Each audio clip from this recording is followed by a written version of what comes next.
खैर, फिक्र की कुछ महत्वपूर्ण राजनीतिक फाइल्स में आज एक चैप्टर राहुल गांधी के विदर्भ दौरे पर भी है।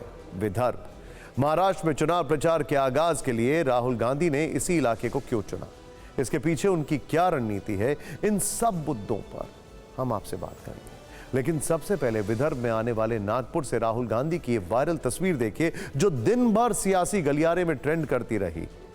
नागपुर की दीक्षा भूमि में बाबा साहब अंबेडकर को श्रद्धांजलि देने के बाद उन्होंने संविधान सम्मान सम्मेलन को संबोधित किया। इस दौरान वो एक बार फिर से संविधान की प्रति के साथ नजर आए और मंच पर उनके ठीक पीछे लिखा हुआ था न्याय का अधिकार। आपको राहुल गांधी की तस्वीर देखकर शायद कुछ याद आया होगा। राहुल गांधी लोकसभा चुनाव के दौरान भी अपने साथ इसी तरह से लाल रंग की संविधान की एक छोटी सी पॉकेट बुक अपने साथ में लेकर चलते थे। वो रैलियों में इसी को दिखाकर जनता से जुड़ने का प्रयास करते थे। इसी संविधान की प्रति को दिखाकर वो प्रधानमंत्री मोदी पर संविधान खत्म कर देने के राजनीतिक आरोप लगाते थे। कांग्रेस में आज भी लोगों का यही मानना है कि उनके इसी तेवर के कारण लोकसभा चुनाव में पार्टी को फायदा हुआ और 99 सीटों पर जीत मिली थी। राहुल गांधी इसके बाद जब रायबरेली से चुनाव जीतकर लोकसभा में शपथ लेने पहुंचे तो मंच पर फिर से संविधान की उसी प्रति के साथ नजर आए। और अब चूंकि देश में एक बार फिर से चुनाव का माहौल है, तो राहुल गांधी ने यहां भी लोकसभा चुनाव वाले फॉर्मूले को ही आजमाया है और संकेत दिए हैं कि कांग्रेस ये विधानसभा चुनाव भी संविधान और आरक्षण जैसे मुद्दों पर ही लड़ेगी। और उनके इन संकेतों को आप 23 सेकंड की इस छोटी सी स्पीच से समझिए। इसके बाद विदर्भ के राजनीतिक समीकरणों की बात हम करेंगे। भाई और बहनों, ये कोई जाति जनगणना से संविधान बचेगा। अगर जनता को पता लग गया कि उनके साथ क्या अन्याय हो रहा है, तो एकदम इस किताब को पकड़ लेंगे, ये बच जाएगा। आपने राहुल गांधी का मंतव्य समझ लिया।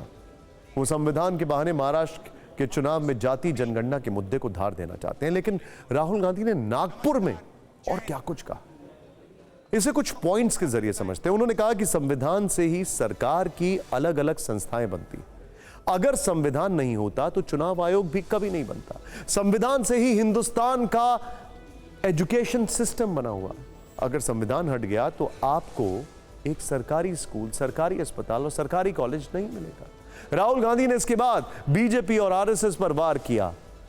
कहा कि जब बीजेपी और आरएसएस के लोग संविधान पर आक्रमण करते हैं तो वो भारत की आवाज पर आक्रमण करते हैं।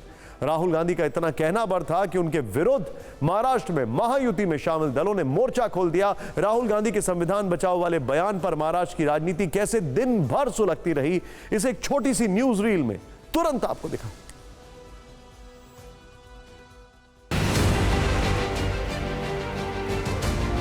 भाषा का आदर होना। तो जब आरएसएस के लोग, बीजेपी के लोग इस पर आक्रमण करते हैं, तो सिर्फ इस किताब पर नहीं कर रहे हैं आक्रमण, वो हिंदुस्तान की आवाज पर आक्रमण कर रहे हैं। कॉन्स्टिट्यूशन से हमारे इंस्टीट्यूशंस बनते हैं, सरकार के अलग अलग संस्थाएं बनती हैं, इलेक्शन कमीशन बनता है। अगर कॉन्स्टिट्यूशन नहीं होता, ये नहीं होता, तो इलेक्शन कमीशन नहीं होता। राजाओं महाराजाओं के पास इलेक्शन कमीशन नहीं होता था। आरएसएस इस पे सीधा आक्रमण नहीं कर सकते, डरते हैं। अगर सामने से इसके साथ लड़ गए, उसी दिन कहानी खत्म हो जाएगी। राहुल गांधी जी ने संविधान बचाओ की भूमिका लेने की बजाय संविधान बचाने के लिए नरेंद्र मोदी, मैं और हम सब लोग हैं। राहुल गांधी जी ने अपनी पार्टी को बचाना चाहिए।